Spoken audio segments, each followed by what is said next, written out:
Assalamualaikum warahmatullahi wabarakatuh.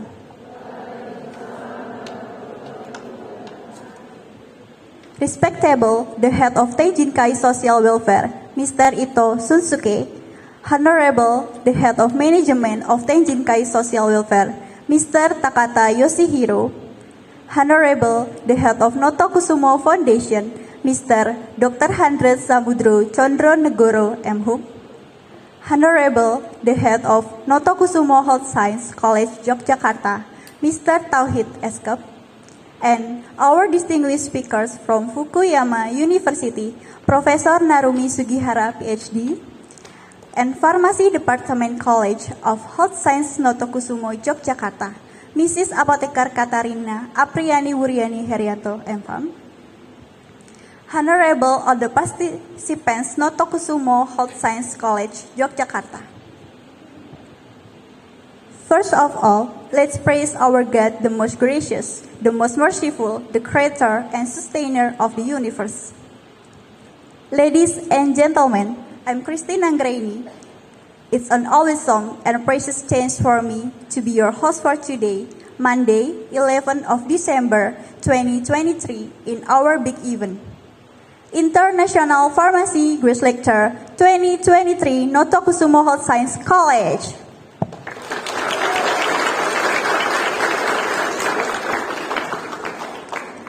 Ladies and gentlemen, this executive workshop is held in collaboration with Fukuyama University and Notokusumo Health Science College. The main topic of our workshop is the overview of the pharmacy practice in Japan and Indonesia. Ladies and gentlemen, please allow me first to read the agenda for today. The first agenda is the opening session and second is seminar session.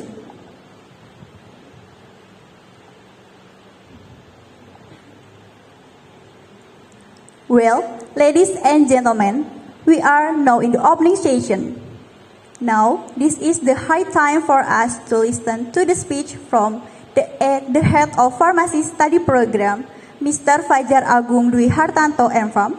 Please, time is yours.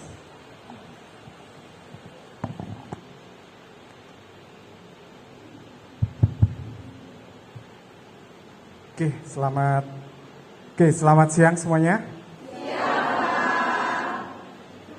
Good afternoon, ladies and gentlemen. Konnichiwa.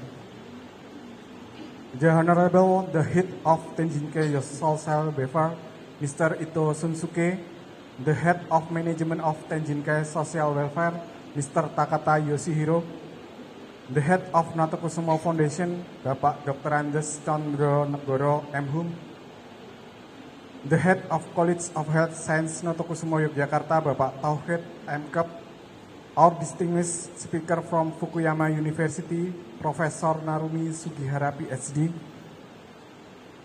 and then Ibu Apoteker Katarina Apriani Wuryani Herianto, M.Pharm, and my beloved pharmacy student of Pharmacy Department College of Health Science Notokusumo, Yogyakarta.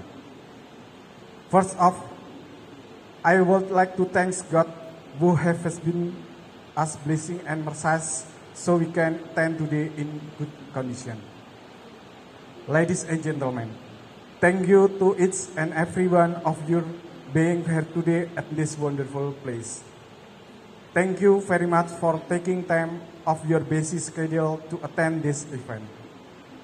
I also wish to thank the committees who have organized the event. It is such honor for me to welcome to International Guest Lecture is held in collaboration with Fukuyama University of Japan and College Health Science Notokusumo Yogyakarta of Indonesia. Before we get started, I would like to express my appreciation to guest lecturer at this event, Professor Narumi Sugihara, PhD, from Fukuyama University of Japan, who took time to give us the overview of pharmacy practice in Japan. In today's event, we will learn overview of the pharmacy practices and Japan Indonesia.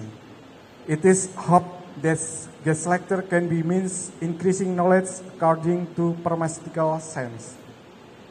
The development of pharmaceutical science, the world is getting fast, so we have to be able to follow it. I hope that through this event, we all can learn to be a good pharmacist. This other hand that expected with this event is beginning to collaboration with Fukuyama University and College of Health Science Notokusumo, Yogyakarta. Well, I do want to take too much of your time. I need to hand over it to the host to start this event. Once again, welcome and thank you very much attending this event. That's all and thank you. Good afternoon. Domo arigatou gozaimasu.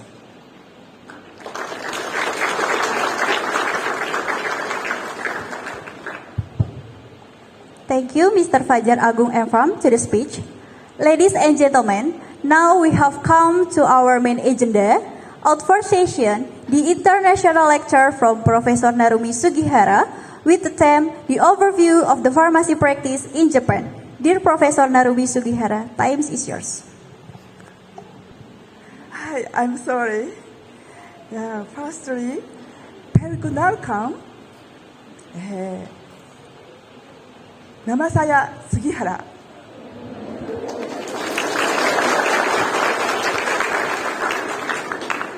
I am a professor of Faculty of Pharmacy and Pharmaceutical Science in Fukuyama City, Fukuyama University.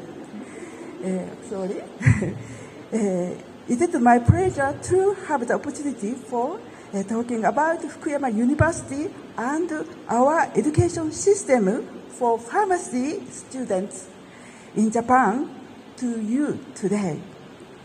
The presentation has 4 contents as individual here. Fukuyama University is located in Fukuyama City, Hiroshima Prefecture. Next slide, please. Okay, thank you. So, do you know Hiroshima or Fukuyama? No. Yeah. So, Hiroshima is the first place where an atomic bomb was dropped on. Atomic bomb dome is the symbol of eternal. Sorry.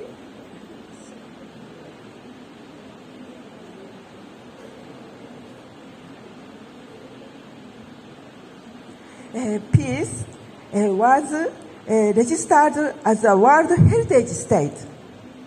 This picture is Fukuyama Castle. Fukuyama Castle was constructed in 1619. That was one of the great castles of the Edo period. Its Fujimiyagura style keep and Sujigane Gate has both been designated as important cultural property of Japan.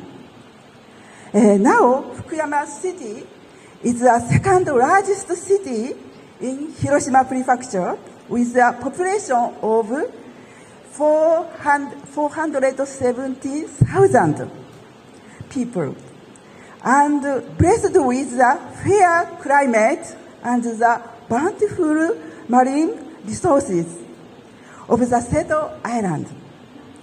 It has developed as a part city with a rich sense of history and culture. In addition, while it is a regional city with a low cost of living, kind-hearted people, and a low climate rate, Fukuyama is also home to many number one and only one corporation that are operating on a global scale with their one advanced proprietary technologies.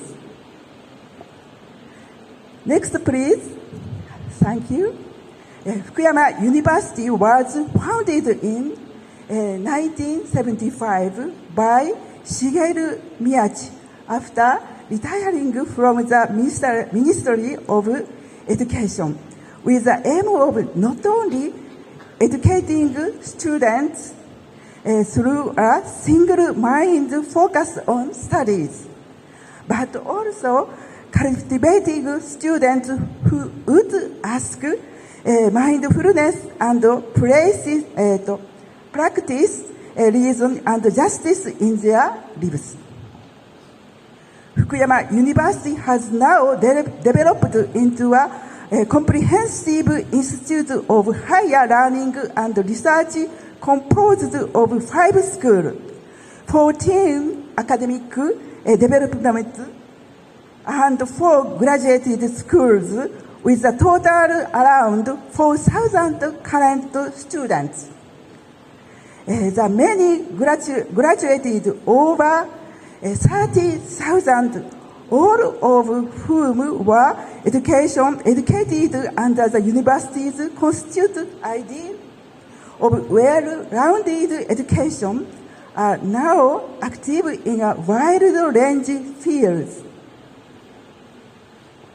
Okay, so I would like to sit down. Is it okay? Okay, thank you. So I would like to continue, please wait. It is a bit heavy. Okay. So I would like to continue. Okay. Fukuyama University, Faculty of Pharmacy, Pharmaceutical Science was established in 1982 with the aim of educating and cultivating future pharmaceutical and pharmaceutical researchers who have not only acquired knowledge and skilled in the field of pharmacy but who also possess a well-rounded education and a solid sense of ethics. When the faculty was founded, it originally comprised 2 academic departments offering 4 years courses in pharmacy and biopharmaceuticals respectively.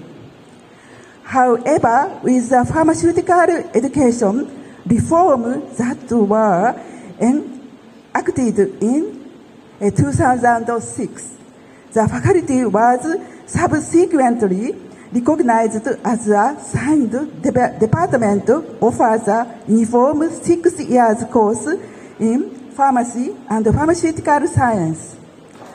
The Faculty of Pharmacy and Pharmaceutical Science has undertaken education and research activities under our motto of contributed to the health and welfare of humanity, while producing pharmaceutical professionals who constantly strive to achieve an ideal state of medical care and the ideal form of the pharmacist, thus far producing around 5,000 such graduates today. The Faculty of Pharmacy Pharmaceutical Science houses a total of 19 research laboratories, including medical science laboratories, biopharmaceutical laboratories, and clinical pharmacy laboratories. The facility of around 40 professors and associate professors oversee the Faculty of Education and Research activities. In addition, volunteer faculty composed pharmacists, doctor, nurse, clinical psychologists, and others also work to support the education activities of the Faculty of Pharmacy, Pharmaceutical Science. Distinctive feature of the Faculty of Pharmacy is indicated as follows. The pioneer is the field of clinical pharmacy. Even since it was established, the Faculty of Pharmacy and Pharmaceutical Science has advanced the state of the education in the field of clinical pharmacy. In particularly, Fukuyama University's faculty, pharmacy, pharmaceutical science, led other university in pioneering science creation of the one campus model pharmacy, and was also the first university in Japan to incorporation pioneer training the model pharmacy and clinical training in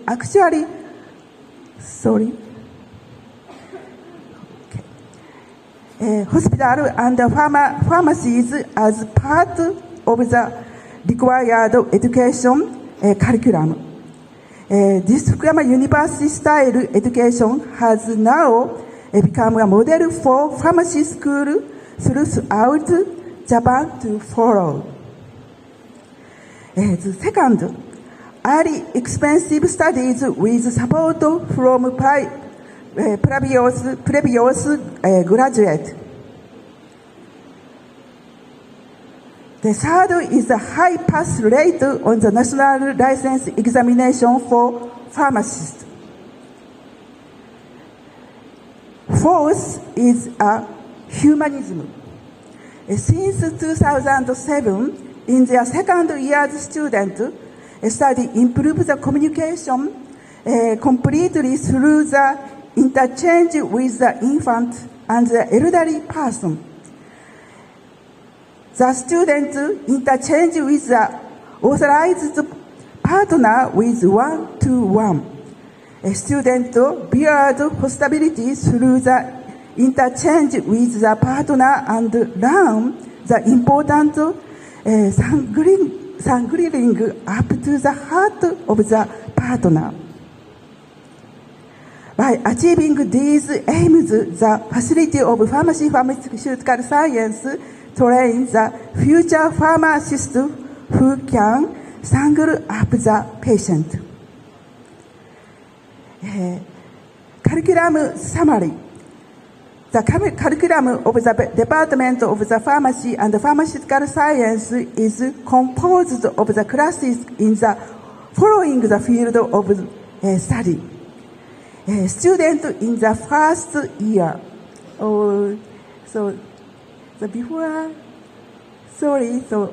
Thank you so much. Students in the first year of students cover such a basic specific subject as a chemical and biology in order to acquire the fundamental knowledge that they will need to learn more advanced specialized subject later on. Students in their second year of studies learn about specialized subjects such as organic chemistry, physiology, pharmacology, and so forth. In their third years of studies, students acquired clinical knowledge and skills through the class in the pharmacotherapy, pharmacokinetics, pharmaceutical, and so forth. In their fourth years of studies, students undergo prior training for clinical training in order to acquire the knowledge, skills, and attitude that they will need to complete their clinical training the following year. For confirming whether students have acquired the knowledge, skill, attitude, students have examination of CBT, OSCE. CBT for testing the knowledge means computer-based testing. OSCE for testing skills, attitude means objective, structured clinical examination. In their fifth years of studies, students undergo clinical training at the hospital or pharmacy, spending a total of 22 weeks learning the occupational skills of the pharmacist. In their 6 years studies, students completely a pharmaceutical care program to further enhance their level of experience. In addition, as part of their basic training as future scientists, study work on a graduation research project during their 5th and 6th years studies. Next, please. Next slide, please. Thank you. White coat ceremony. Before clinical training at a community pharmacy and hospital study, students that have a passed examination of CBT and OSCE attend the white coat ceremony. White coat ceremony symbolizes a conversion of the lay person into the number of medical profession. The ceremony is held in May of the 5th grade. Next, please. Thank you. Diploma policy. Faculty of Pharmacy, Pharmaceutical Science study who have been enrolled in the Faculty of Pharmacy and prescribed period of time take course subject in the educational curriculum organized according to the purpose of the Faculty of Pharmaceutical Science, certified graduated to those who have acquired the prescribed credit and confirm bachelor pharmacy degree. One is the readiness as a pharmacist to be active in clinical practice. Second is specific ability to understand to the impact of drug and chemical on living organism and environment. Third is the ability to practice prescription dispensing in ensure proper use of medicine. Fourth, practical ability to provide optimal and safe pharmacotherapy and team medicine. Fifth, research ability to contribute to the medical progress and improvement. Sixth, practical ability to improve the health of local residents. Seventh, self-development and educational ability to respond to medical advanced and social needs. Last, comprehensive knowledge required for pharmacists. Japan has the largest presentation of elder people in world. Please, next slide. Please, next slide.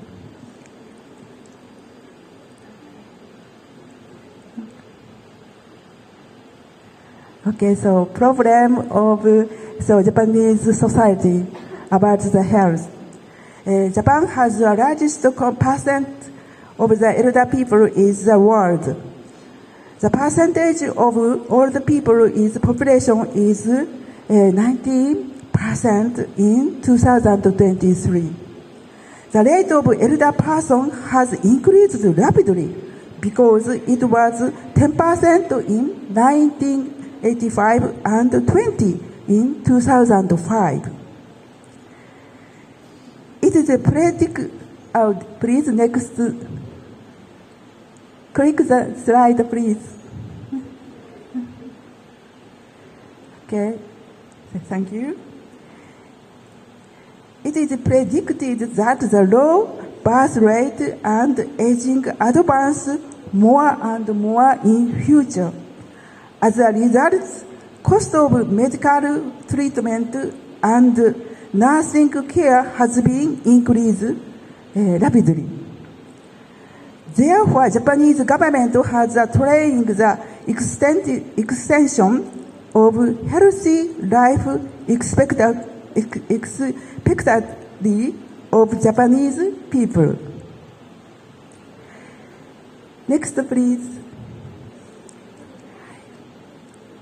So, Japanese government has been trying the extension of healthy life expectancy of Japanese people. Next slide, please. Thank you. Yeah, role of pharmacists in Japan. Next, please. Thank you. In 2012, the government implemented the community-based integrated care system, which provided a seamless community health care resource for elder people with chronic diseases and disabilities. To sum up, the community-based integrated care system provided not only medical and long-term care, but also all source service in the seamless manner in accordance with patient needs. It is important for prevention of diseases and nursing care, give health promotion, health screening, good counseling to elderly people to prevent diseases. Next slide, please.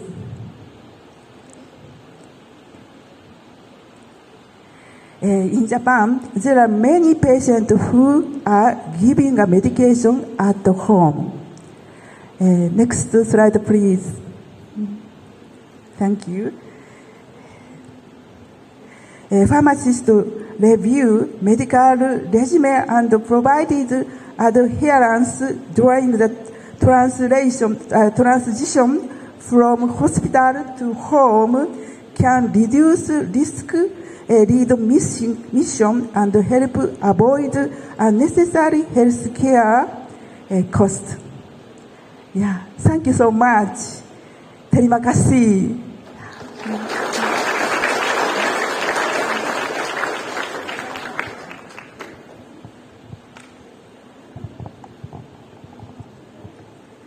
Thank you for Professor Sugihara for the sophisticated lecture. We do hope it can improve student knowledge about the pharmacy field.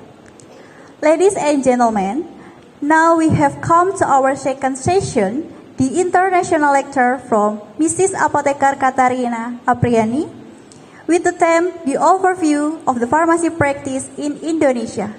Dear Mrs. Apotheker Katarina, please time is yours. Good afternoon, ladies and gentlemen. The Honorable, the Head of Tenjinkai Social Welfare, Mr. Ito Sensuke, the Head of Management of Tenjinkai Social Welfare, Mr. Takata Yoshihiro, Professor Narumi Sugihara from Fukuyama University, and Rosa from Alumni Stikes Notokusumo, Yogyakarta, who works at Tenjinkai. Okay. First of all, I would to thank you for the opportunity this morning to give me a lecture. Today, I will explain about pharmacy practice in Indonesia.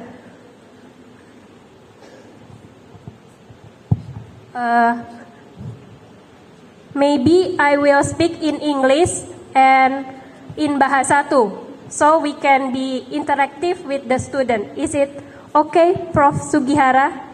Yes, if I bilingual in Bahasa and English? Yes, okay.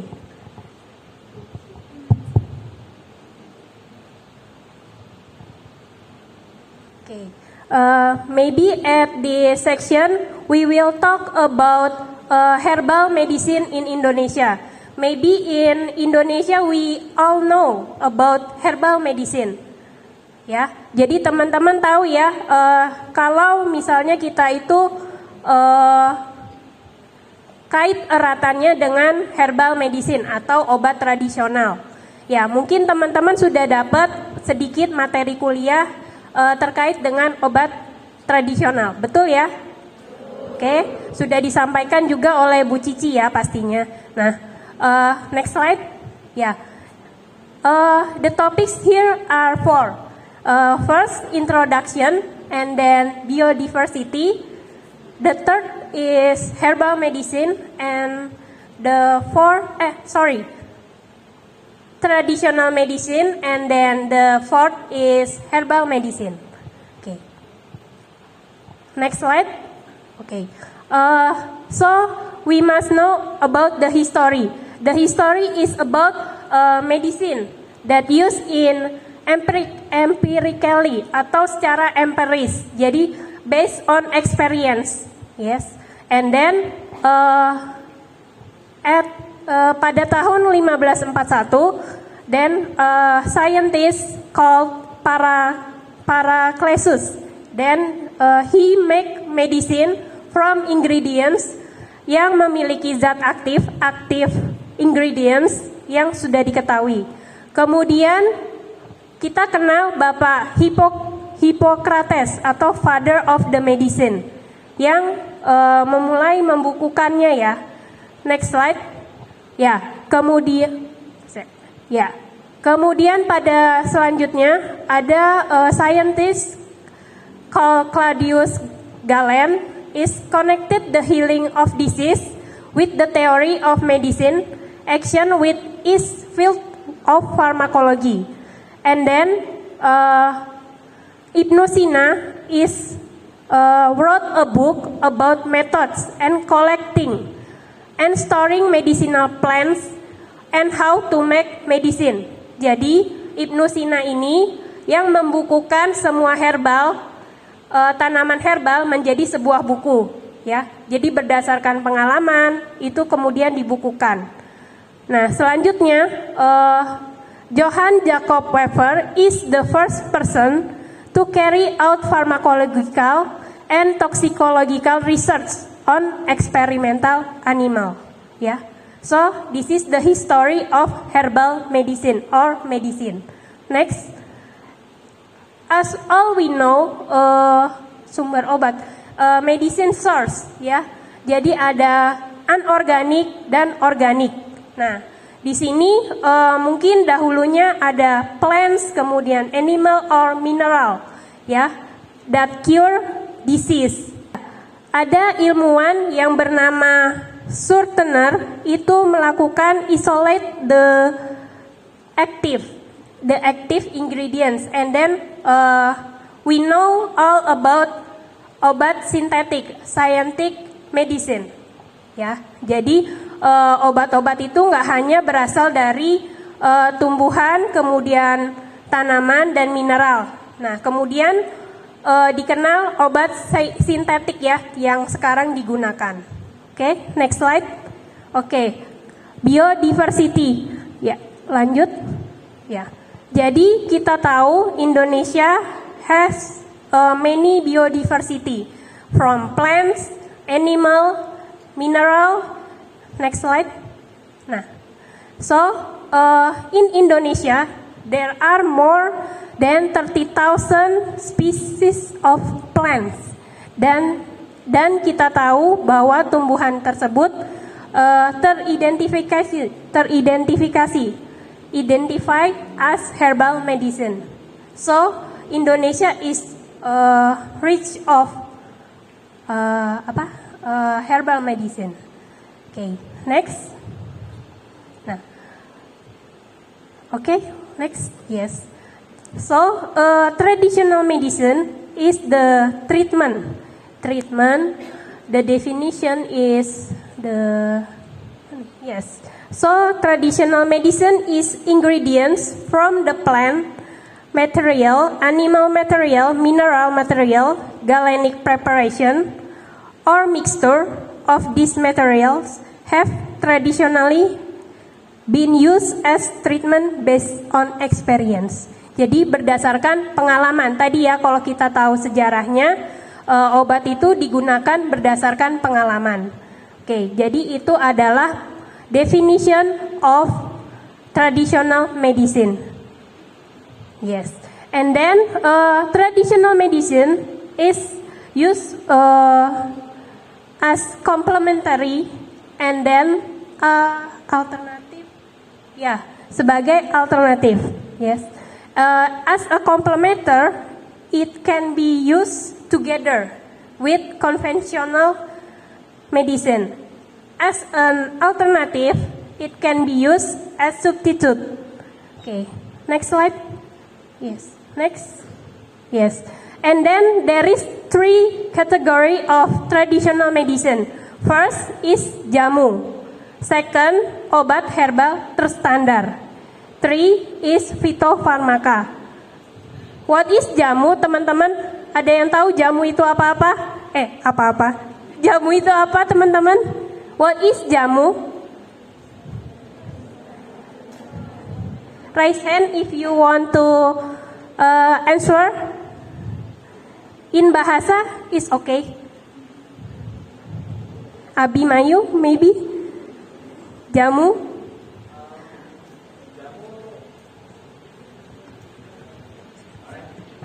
Ya. Yeah.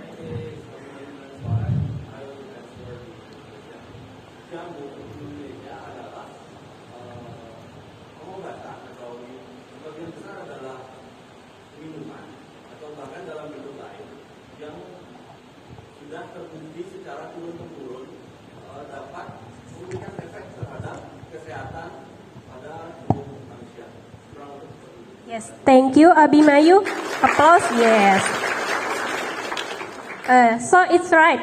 Jamu is Indonesian traditional medicine. Is based on empirical data and does not require scientific or clinical proof to improve health.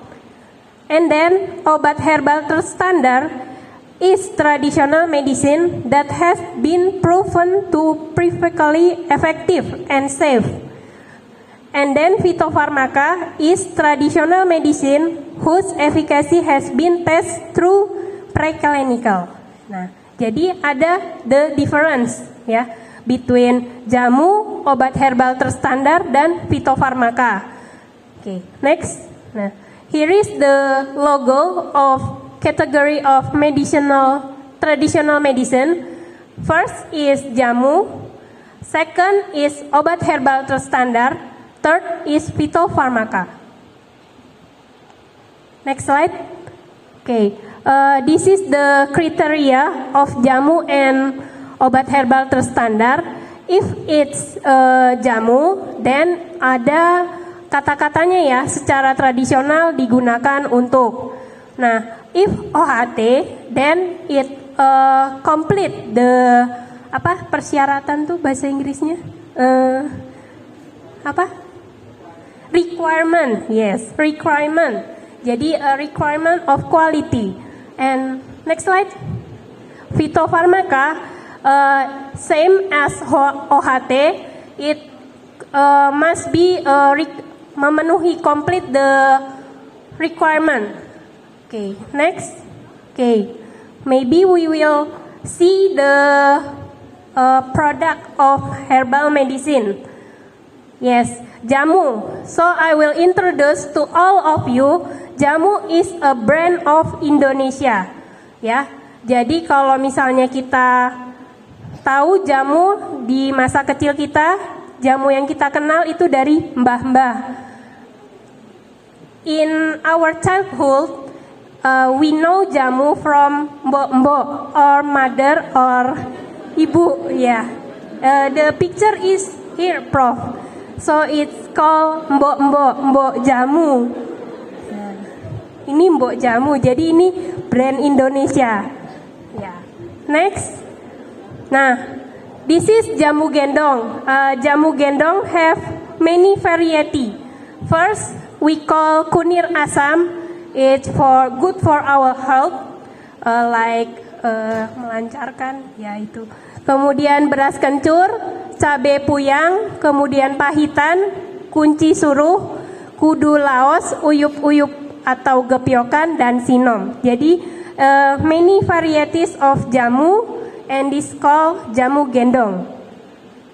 Nah, kemudian at 6 December 2030, UNESCO determine jamu as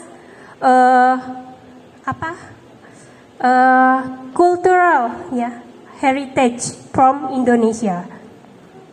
And then next slide, this is the variety of jamu. Next, this is variety of obat herbal terstandar, and this is phytopharmaca. So this product, this medicine, we can find it in pharmacy.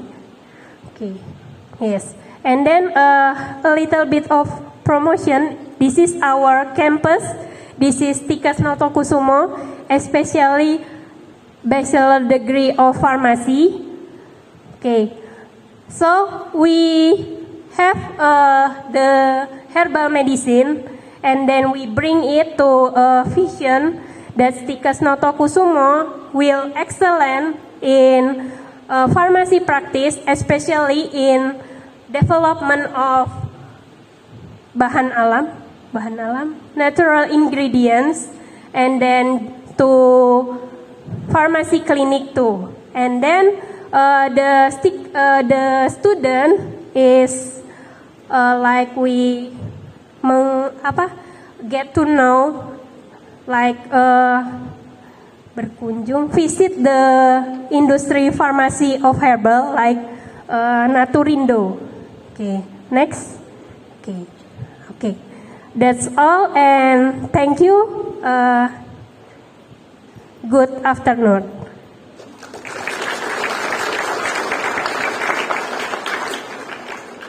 Thank you, Mrs. Apoteker Katarina M. Pham, for the sophisticated lecture. We do hope it can improve student knowledge about the pharmacy field. Ladies and gentlemen, now we come to our third session, is discussion. For whom we want to having the discussion for this session, we are open for 5 questions. If you want to ask question, please raise your hand and say your name. Jika ada pertanyaan, dimohon untuk mengangkat tangan dan memperkenalkan diri terlebih dahulu.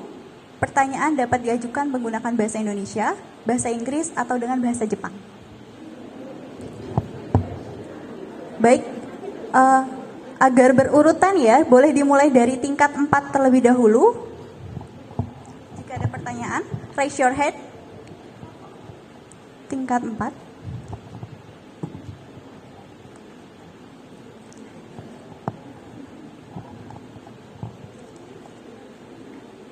Tingkat 4, apakah ada pertanyaan? Tingkat 3. Tingkat 3. Oke. Let's check.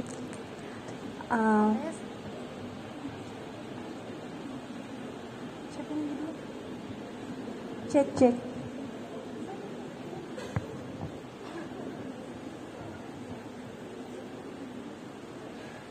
Selamat siang, perkenalkan saya Dian Amelia dari tingkat 4. Izinkan saya bertanya menggunakan bahasa Indonesia.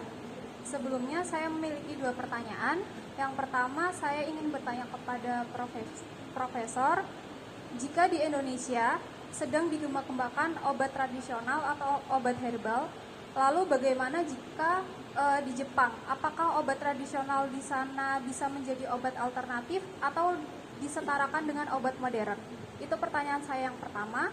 Lalu untuk pertanyaan yang kedua, saya ingin bertanya ke Ibu Rina, dengan banyaknya tanaman obat yang bisa berpotensi menjadi fitofarmaka, apakah bisa berpotensi disetarakan dengan obat modern?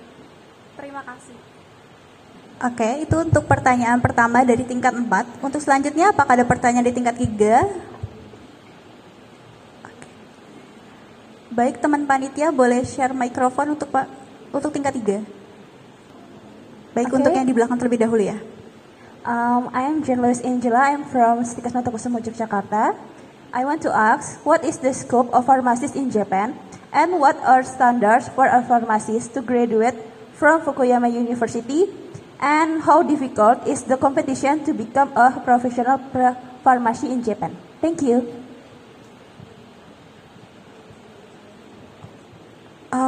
Boleh menggunakan bahasa Indonesia ya, Jen? Oke. Mohon untuk diulangi kembali. Saya Jen Luis Angela dari Stika 101 Jakarta. Izin bertanya, apa ruang lingkup farmasi di Jepang dan bagaimana standar untuk menjadi seorang farmasi di Jepang yang sebagai standar yang profesional seperti itu? Terima kasih. Oke, baik, kami cukupkan terlebih dahulu untuk sesi diskusi yang pertama. はい、とても心強い、通訳の人がいるので、日本語で回答させてもらいます。一番最初の質問ですけれども、ハーブですね。このインドネシアはたくさんの、昔からの古来の伝統薬があると。で、それをこう日本では同じように使うってことはないですかという質問だったというふうに通訳の人から聞きました。で、まずですね、日本もですね、江戸時代までは、つまり明治に入るまでは漢方というものをとても重視しました。いわゆる伝統薬をとても重視したんですね。その流れは今でも続いています。で、実際にそれをきちんと処方箋を持って出していくというこういう方法も、取られています。で、ただ明治以降になって日本の政府は西洋医学を取り入れるということに方向転換をしましたので、通常の場合にはいわゆる西洋薬ですね、そちらの方を、処方箋切られることが多いです。つまり治療として用いられることが多いです。ただ多くの人たちがそれまで使っていたお薬をやはり有効なんじゃないかということで、使っているということはあります。ですから今の日本でどのような使われ方がしているかというと、軸としては西洋薬です。しかしそれにプラスして実際に、有効性安全性を確かめた上で、治療にも使われています。そしてさらに民間、私たちの一般の市民の人たちを見ると、それを日常生活の中で予防とかそういうことで使っているケースがあります。で、薬剤師の役割のもう一つは、大切なことは治療がうまくいくというところを見ていくことかなと、そのように考えています。ですから、古来の良いかもしれないけれども病院でもらったお薬を飲まずにそちらを飲む患者さんも中にはいらっしゃるんですね。で、あるいは場合によっては飲み合わせが悪い場合があります。これ一緒に飲んじゃいけないよというものがあるんですね。そういうところを薬剤師はチェックしてより有効な治療薬が提供できるということを心がけています。これが最初の質問です。でも本当に質問をしてくださった人ありがとうございました。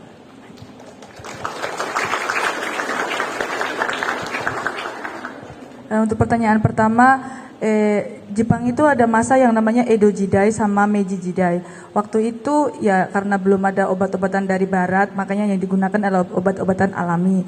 Kalau sekarang yang digunakan itu obat alami dan juga obat modern, itu tuh digunakan secara bersamaan dalam arti kalau misal ada efek negatif dari obat yang tradisional bisa ditambah dengan obat dari modern. Begitu pula misalkan ada obat modern yang kurang di badan itu kurang ada efektivitasnya, bisa ditambahkan dengan obat tradisional. Kurang lebih begitu. Pertanyaannya benar atau tidak? Terima kasih.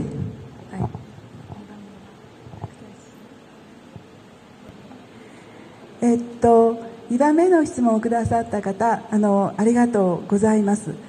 で、日本のこれまでの薬剤師の役割の変化を少し先ほどスライドの中でも少しだけですけれども示したんですけれども、今後もですね、おそらく日本もインドネシアももっと広い目線で見れば世界中の薬剤師の役割が変わってくるだろうと思っています。それはどういう点からかというと、日本もそうなんですけれども、まだインドネシアはそこまでないかもしれませんけれども、高齢社会に今日本は深刻な問題に直面しています。ですから、この大学からもですね、卒業生の皆様が日本に来てくださってるんですね。そういうふうに高齢社会を迎えた状況の中で何が重要になってくるのかというと、薬剤師がそれまで処方箋に基づいてお薬を提供するというだけではなくて、病気をどう予防するかというところに、今の日本の薬剤師は意識を変えていかなければいけないと言われる今時点になっています。予防ということ、今日も少し、スライドで示しましたけれども、健康寿命と呼ばれるものを長くしていくというところがこれからの薬剤師の大きな役割の一つかなということです。そのためにはいろんなことで共通して言えるかなと思うんですけれども、大学で皆さん今一生懸命頑張って勉強してますね。でも医療従事者は、これから先もですね、世の中また科学技術医療の世界変わっていきます。学び続けるということが多分とてもその学び続けなければいけないんだということ、この気持ちを持って卒業するということが何よりも大切なことかなと思っています。Mungkin bisa saya persingkat. Jadi intinya adalah Jepang itu sekarang menghadapi yang namanya penurunan populasi. Jadi di Jepang itu gak banyak anak muda kayak kalian belajar kayak gitu. Di Jepang itu sekarang banyaknya adalah para nenek-nenek, kakek-kakek yang umurnya memang sudah di atas 70 tahun ke atas. Sebagai apoteker tentunya bukan hanya untuk memberikan obat saja, tetapi juga kita harus sebagai yang mencegah penyakit itu tuh berawal dari mana. Makanya sebagai apoteker itu bukan hanya yang digunakan bukan dari obat-obatan secara modern, dan juga yang digunakan begitu pula obat-obatan tradisional. Terus di Jepang itu sekolah apoteker itu enggak cuma 4 tahun lulus langsung jadi apoteker, enggak. Jadinya selama 4 tahun lulus, setelah itu 2 tahun itu mereka harus pergi ke kayak pelatihan kayak gitu. Kalau udah pelatihannya kelar, baru mereka bisa ngasih obat, baru mereka bisa ngasih pencegahan, baru bisa ngasih edukasi, seperti itu. Terus, apa tadi ya? Karena itu aja kayaknya. Gimana pertanyaannya, menjawab atau tidak? Oke, desu warimashita.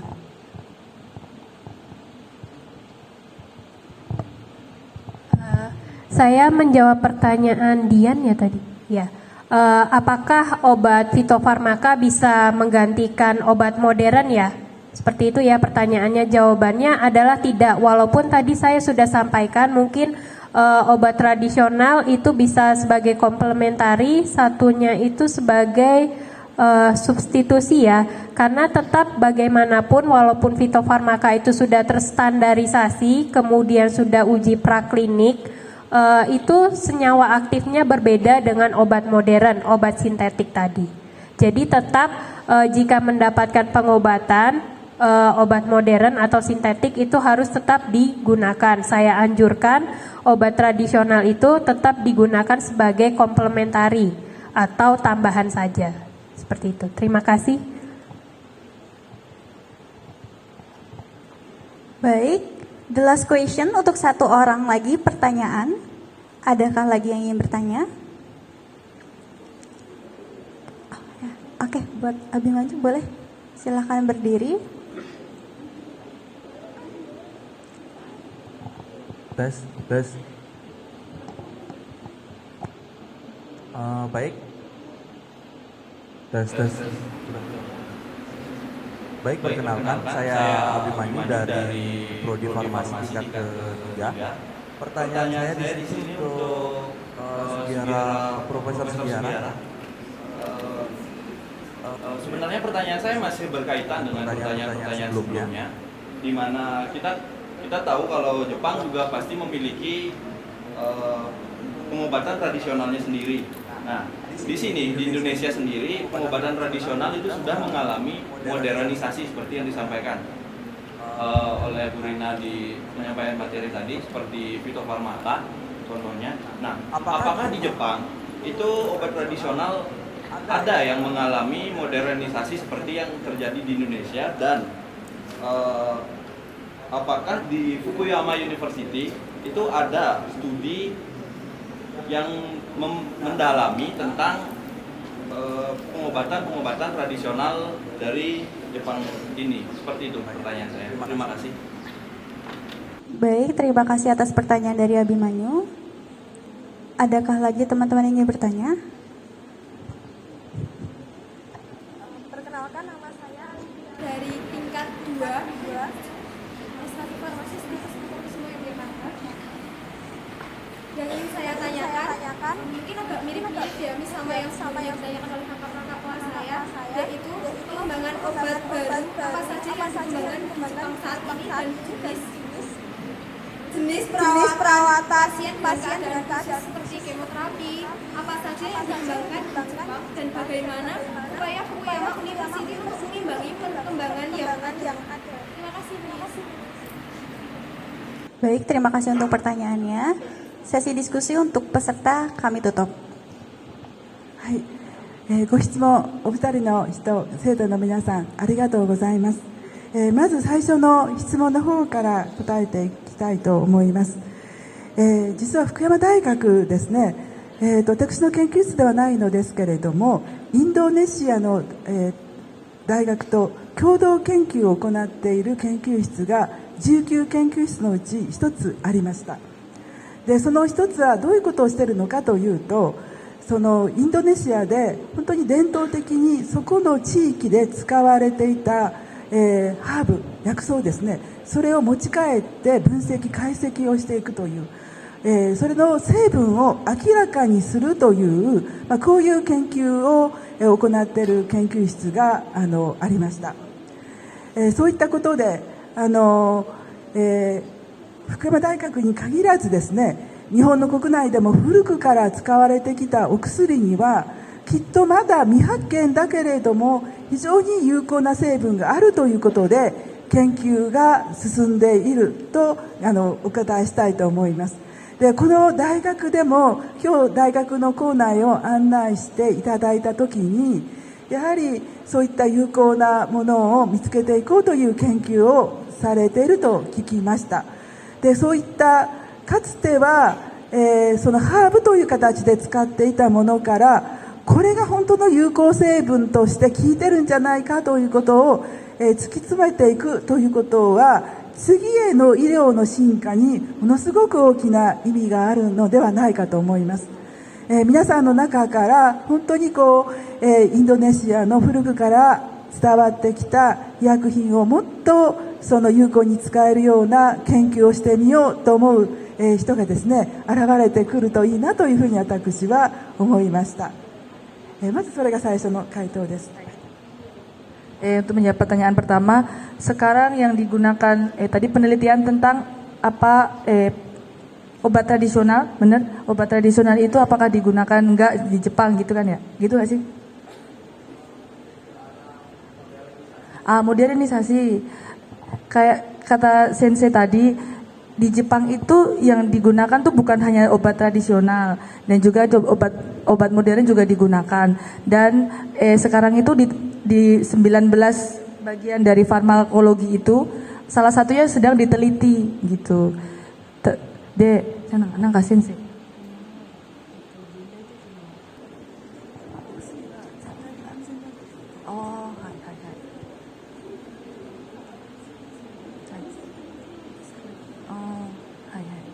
Kan obat modern itu kan harus dipastikan keamanannya dulu ya.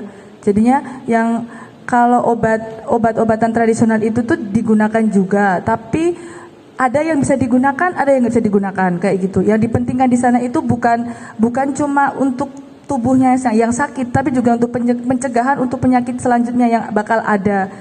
Jadinya modern kayak herb itu tuh kayaknya ya digunakan secara berkesinambungan gitu katanya gitu.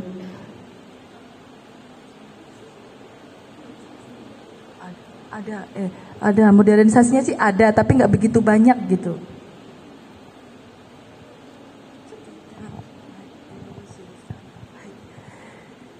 そのナチュラルなハーブとかそういうものから候補が上がってきた場合に、もちろんそれを見つけ出すっていうことも大きな意味があるんですけれども、実際にそれを薬として用いようとした時にどういうことをしていくかというと、より有効であるように化学構造を変えたりとか、あるいは安全であるというところを確かめていくという、そういうところへのステップにもそういったところへの試みも行っていくということをちょっとお伝えしておきたいなと思います。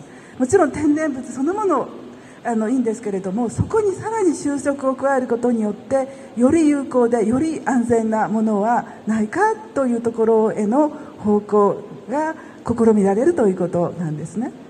そのために製薬会社も含めてさまざまな研究が行われています。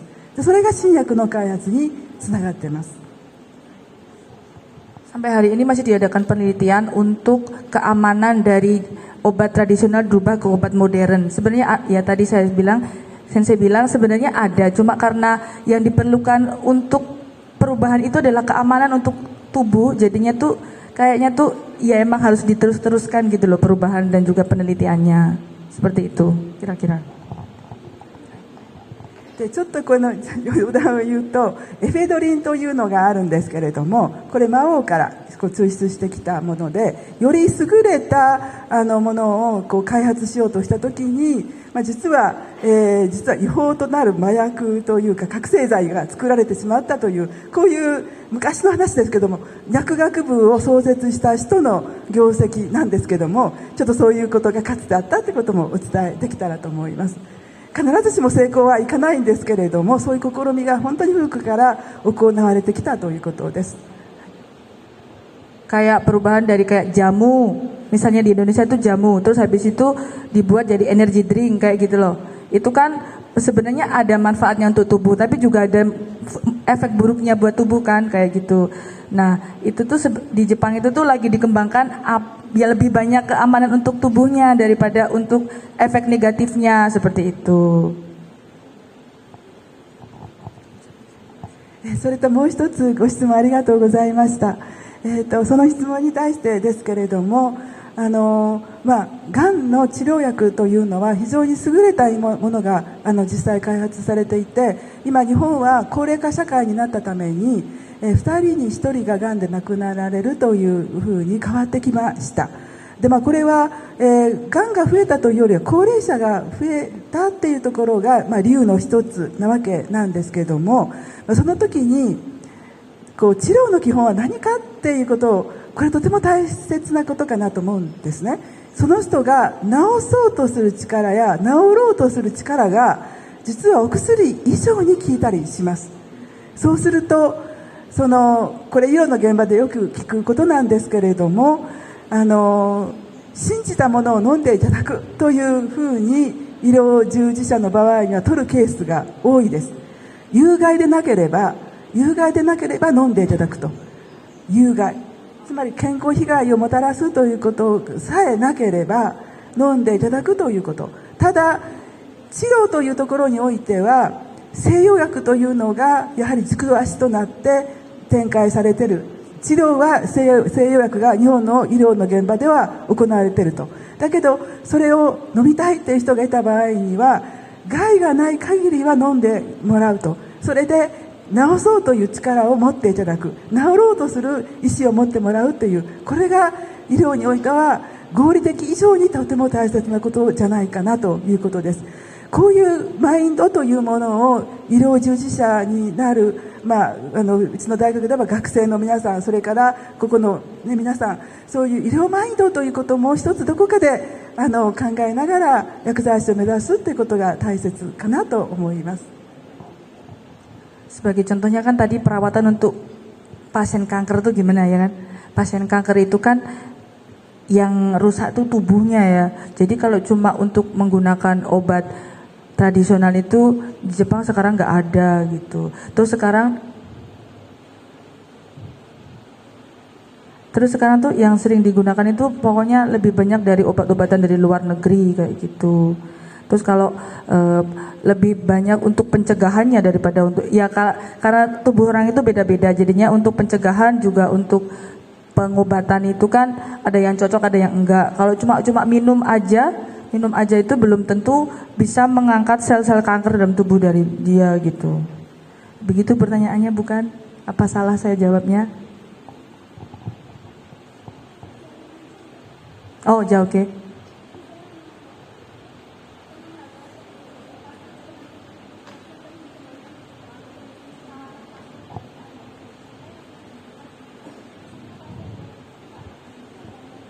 Kanker tadi.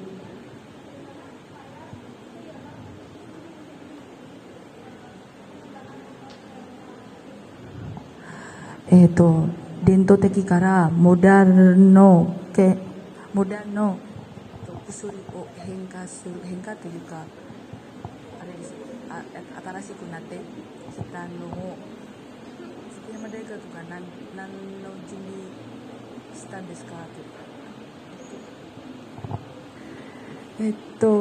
医療現場で使われている薬というのは、日本の厚生労働省が許可したものしか使えないです。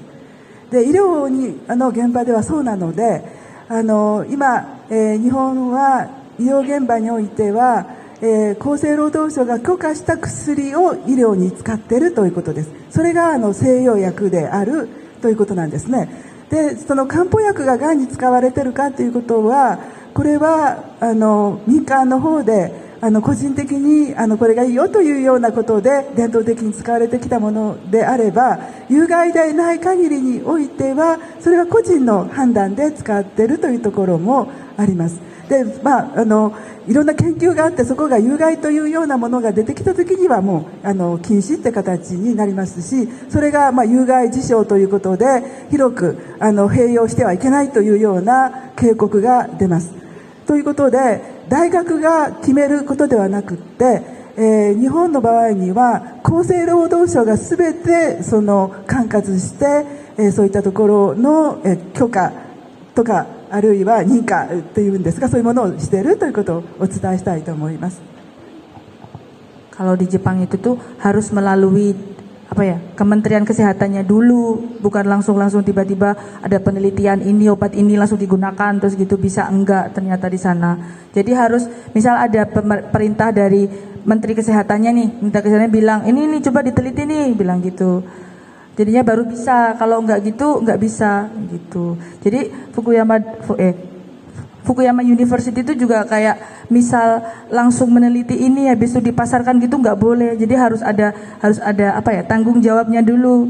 Jadinya harus ada perintah dulu dari Kementerian Kesehatan. Misal obat ini bisa diteliti untuk pasien ini kayak gitu. Begitu, bukan? Oke. Oke. で、実際に抗がん剤の薬の場合には非常に効果が、どういうんですか、その正常細胞というかそこも攻撃をするので副作用というものが出やすいです。で、そういう場合もですね、何かあった時には必ずその情報が厚生労働省の方に集められる仕組みというのが出来上がっていて、有害なことが起きたらそれがいち早く医療現場に伝わる仕組みが作られているということをお伝えしたいと思います。 Karena misalnya kan contohnya untuk perawatan kanker ya, perawatan kanker itu kan efeknya untuk tubuh tuh banyak banget kan, lebih banyak efek buruknya ke tubuh, bukan kayak gitu ya Bu, bener?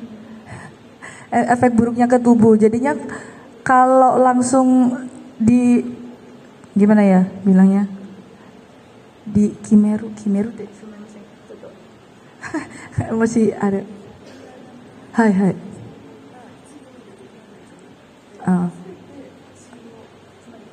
恐ろしいかな?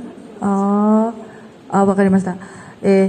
Jadinya tuh harus ikut perintah dari tadi Kemenkesnya Jepang tadi. Kalau misal langsung ini dikasih ini kayak gitu, ya hampir mirip sih sama Indonesia. Cuma harus ada perintah itu buat pakai obat ini, obat itu kayak gitu. Buat misalnya tadi untuk kanker perawatan gang no tamen di sini sakit rego. Hai, so di sini. Bukan cuma untuk gang, ternyata untuk semuanya semua obat itu harus ada perintah dulu dari Kemenkesnya untuk penelitian lebih lanjut. Jadi nggak bisa langsung ini pakai minum gitu, nggak bisa kayak gitu. Ijo des. Makasih semua nggak mau warimashita. Nede, sumimasen. 皆さん本当にたくさん質問してくださってありがとうございました。また皆さんとこういう時間を取れたことを大変感謝しています。本当にありがとうございました。 Terima kasih banyak untuk waktunya kalian semua itu. Terima kasih pertanyaannya bagus-bagus sekali. Sensei sampai pokoknya terima kasih, ternyata kalian semua itu belajarnya dengan rajin sekali ya. Jadinya banyak pertanyaan yang berbobot. Terima kasih banyak. Kalau misal ada pertanyaan lain bisa nanti di email ke Ibu Etik atau Ibu, nanti bisa dikirimkan ke Sensei. Nanti akan dijawab oleh Sensei sendiri secara pribadi.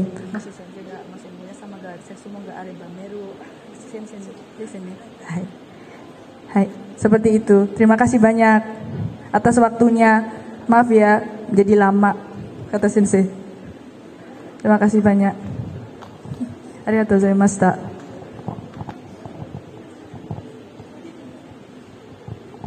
Baik, untuk acara selanjutnya kami mau memberikan sedikit plakat yang akan disampaikan oleh Bapak Tauhid kepada Profesor. Kami persilahkan untuk Bapak Tauhid.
Sertifikat pertama diberikan kepada Profesor Narumi Sugihara.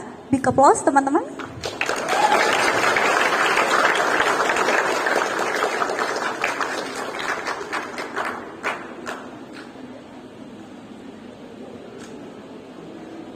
Sertifikat kedua diberikan kepada Mrs. Apoteker Katarina Apriani.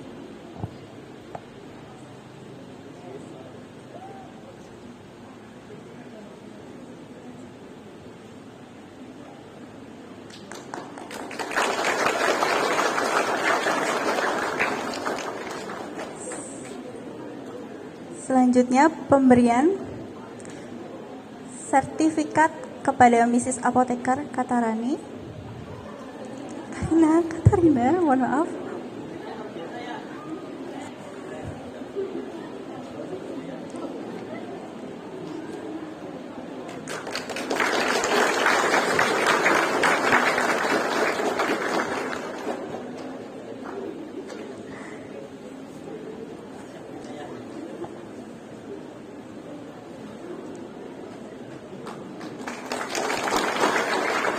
Selanjutnya pemberian bingkisan untuk Mbak Rosa sebagai translator.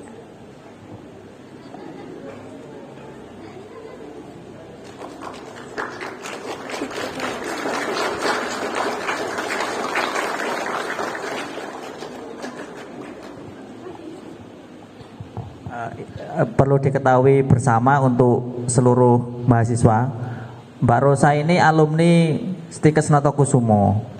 Beliau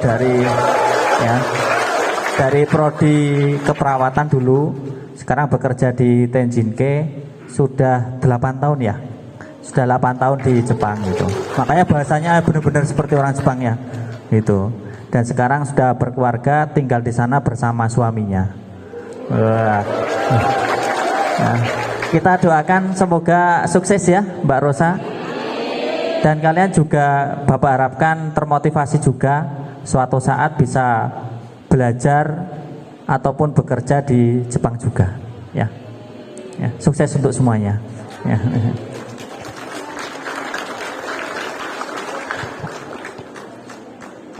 Selanjutnya sesi foto bersama